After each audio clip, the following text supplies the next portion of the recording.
In order to control the flooding of the Nile and to allow better exploitation of arable land, a first dam was built south of Aswan and inaugurated on December 10, 1902. But in the early 50s, population growth was such that it became imperative for the survival of the population to provide sufficient irrigation to ensure 3 harvests per year. Rather than raising the original structure again, as was done in 1912 and 1929, the government decided to build a new dam 6 kilometres upstream from the first. The reservoir of this dam will become the immense Lake Nasser, 550 kilometres long and on average 10 kilometres wide. But in addition to the problems of the population, the water would submerge forever priceless archaeological treasures, including the temples of Abu Simbel. The only solution to save the temples is to dismantle them and then reassemble them in a new location, 65 metres higher and 200 metres away from the river. This film will tell you about the realization of this incredible challenge.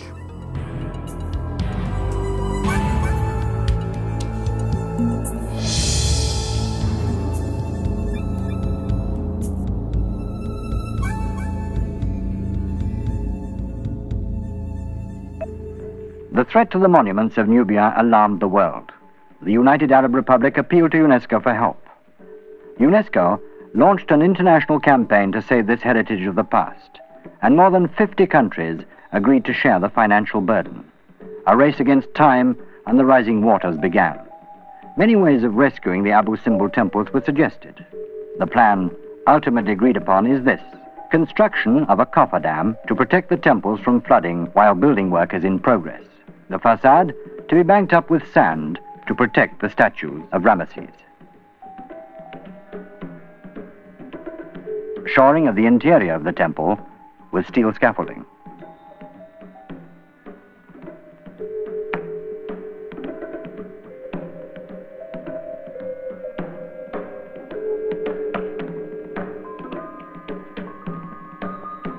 Removal of the rock surrounding the temple until a wall thickness of 2.5 feet is reached.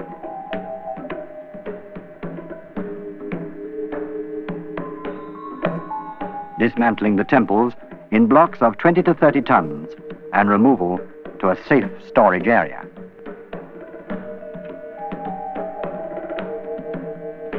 Reassembly of the temples on a site 200 feet above the original location. Restoration of the landscape.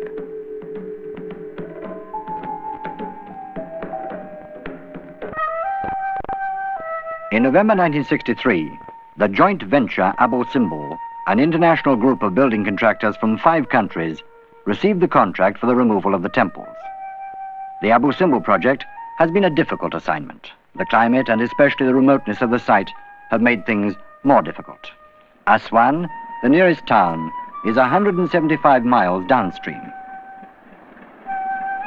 There are no roads along which building materials, machines and food supplies can be transported. Consignments from Europe take 5 months to arrive. From Cairo, one must count on a month or 2.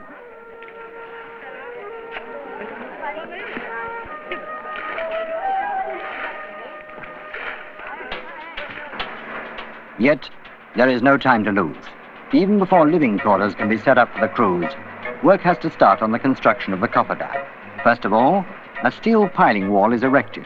The crest of the cofferdam must be 80 feet above the riverbed.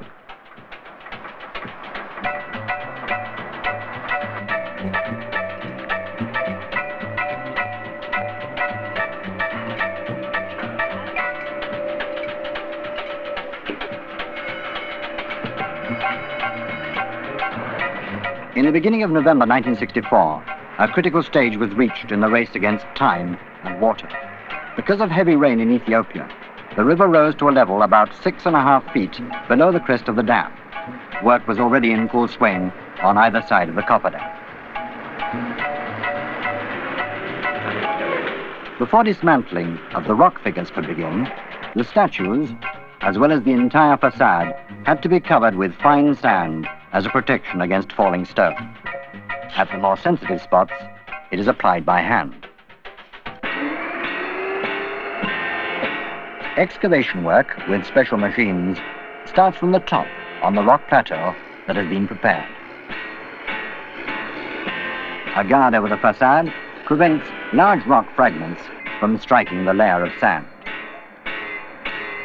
The rock material, removed from above the temples, is used for the construction of the dam. At the end of February 1965, the bulkhead is completed, and the facade of the temple is once again concealed beneath the sand as it was before its discovery. The inside can now be reached only through a steel pipe.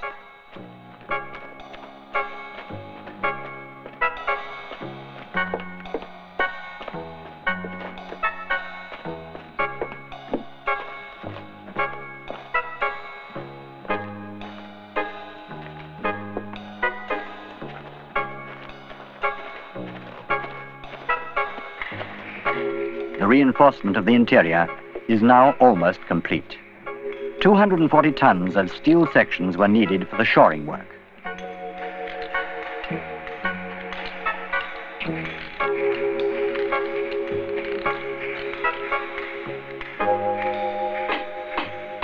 So as not to damage the ornamentation on the walls and ceilings, the steel supports are padded with felt mats and plastic foil.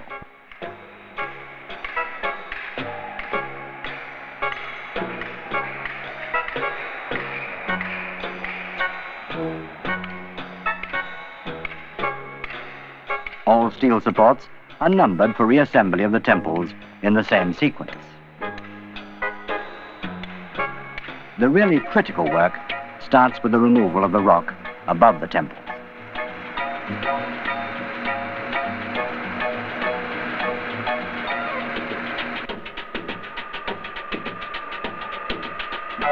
At first, the rock is attacked with stone soaring strands, and giant blocks are cut out.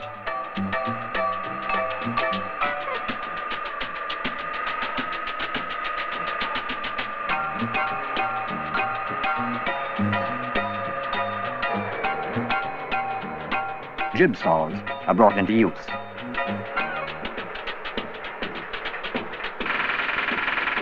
For the men at the saws, this is only a kind of dress rehearsal. So long as they are cutting only the wall of rock around the temple, fine precision is not yet required, and they can work with broader cuts. At the sides, the rock is broken off piece by piece.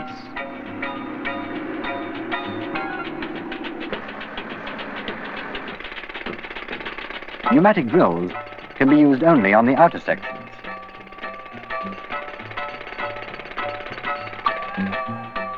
The vibrations are constantly measured inside the temple. More and more of the rock material over the temples is removed. 2 derricks are already waiting to take away the sawn-out blocks. 2 cavities in the massive rock face show where the temples are located. Now comes the most difficult part of the work. The finest cuts on the surfaces can be made only by hand. The rock is so brittle that contact with water would make it crumble. Each individual block must be carefully marked so that it can easily be assigned its right position when the monument is re-erected.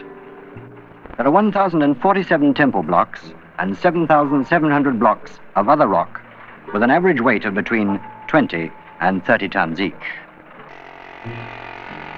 For the safe transport of the heavy blocks, special truss rods had to be made.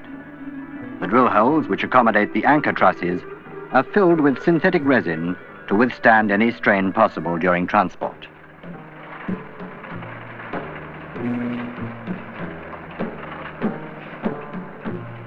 The largest and heaviest blocks were those from the heads of Pharaoh's statues. Here, the engineers wanted to make as few cuts as possible.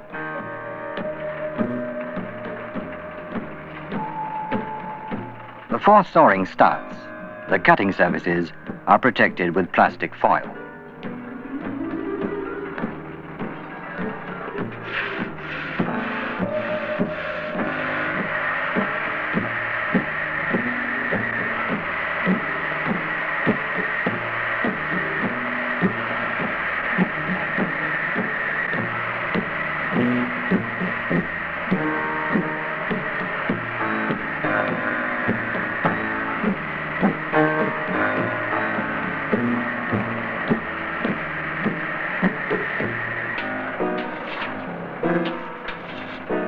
When the faces of the figures were cut, work had to proceed continuously, day and night. If there'd been any interruption in the sawing, the soft rock, interspersed with hard seams, might have crumbled due to changes in tension.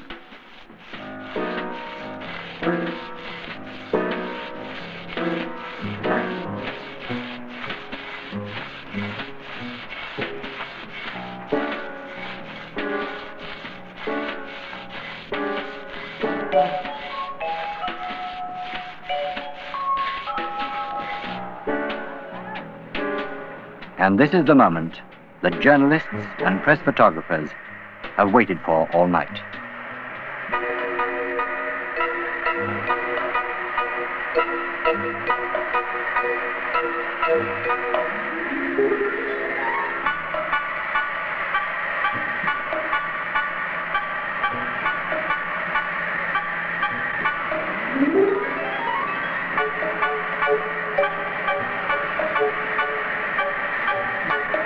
King Ramesses gives one last majestic look at the bare facade before the special low-load transport vehicle carries him to the storage place.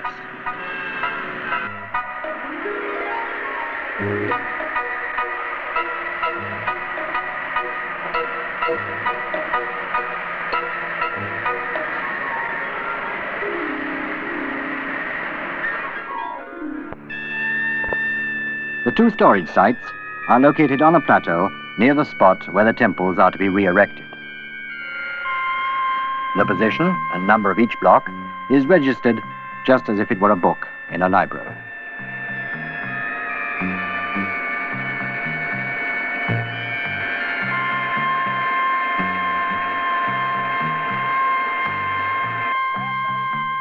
From his temporary resting place, the great pharaoh can look out on the round roofs of the houses built for 1,000 workers.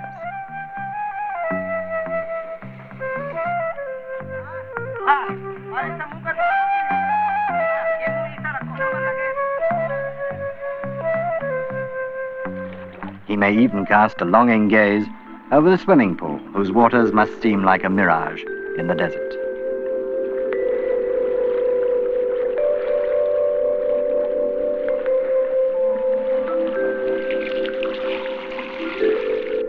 The Nile has now risen above the base of the original site, but the cofferdam has stood the test.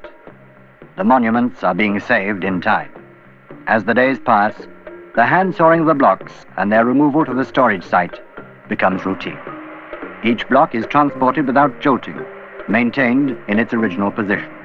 This ensures against breakage as a result of a sudden change in stress.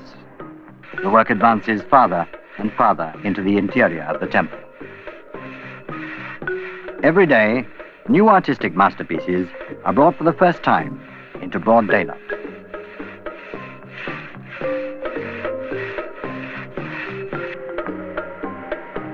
The divine pharaoh seems somewhat fearful as he looks out on this new technological age, an age which saves him from crumbling with the help of injections of synthetic resin.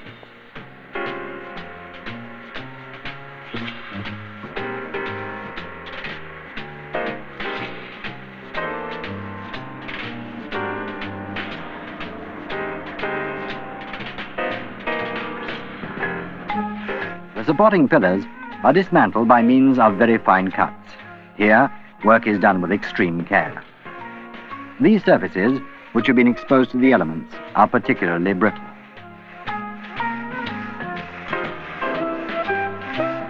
Now, even if the water were to overflow the cofferdam ahead of schedule, the most it could do would be to cover the leg stumps of Pharaoh.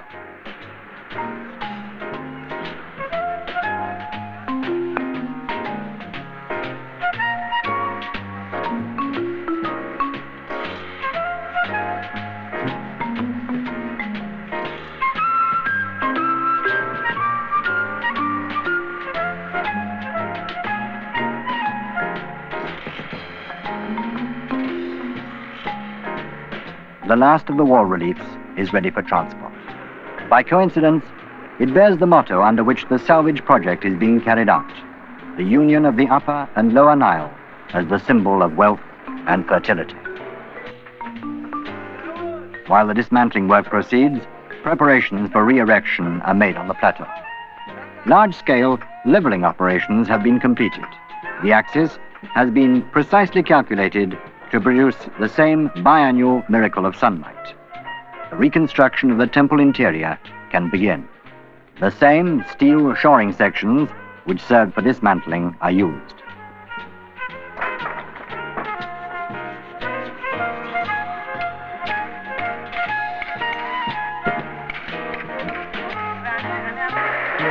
The reassembly of the sections of the first facade reveals the precision with which the temple had been dismantled. The powerful blocks are easily put together.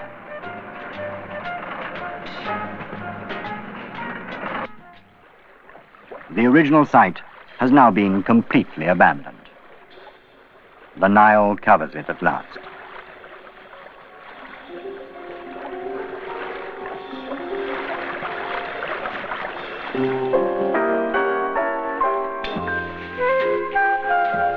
But in their new location, the monuments come to life again as each block is restored to its rightful place in turn.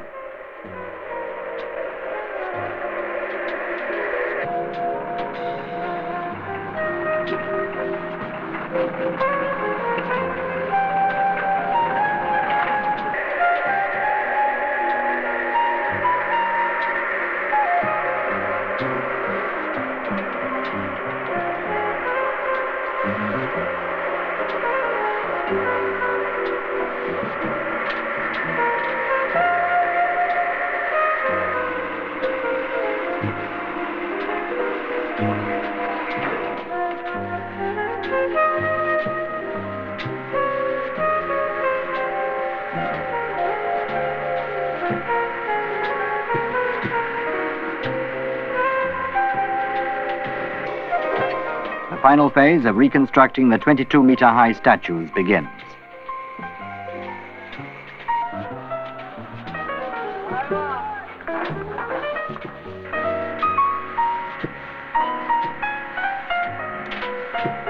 Pharaoh lives again. An exciting moment. Now comes the final test, whether the statues will look the same as before.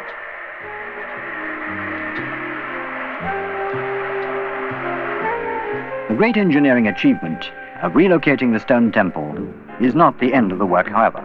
The unique, rocky landscape around the temple must also be reconstructed according to the original. A 12,000 square meter area must be re-landscaped. Cement domes are first constructed above the temple locations for placing the stones. The dome above the large temple has a spread of over 60 meters. The individual cement segments are 1.8 meters thick at the apex and 2.3 meters at the base.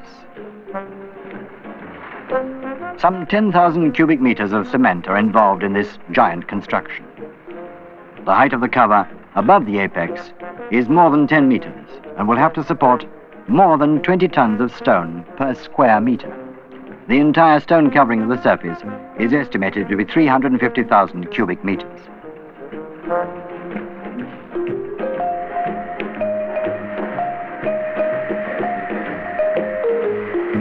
The dome above the small temple has a spread of 25 meters, requiring more than 3,000 cubic meters of concrete.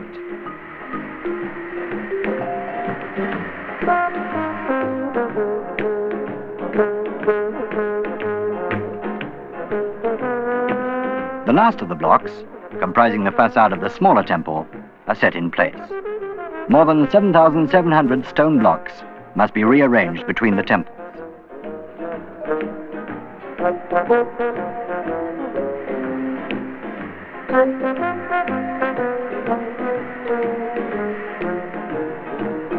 Now the finishing touches. Restoration work on the larger temple is necessary. The facade is made crack and weatherproof. It must withstand many more centuries.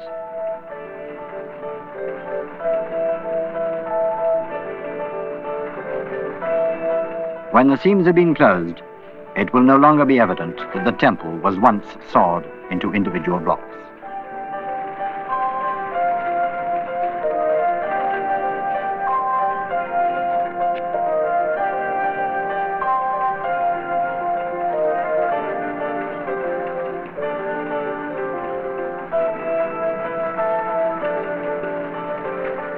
Thus, the temples of Abu Simbel will again greet the rising sun.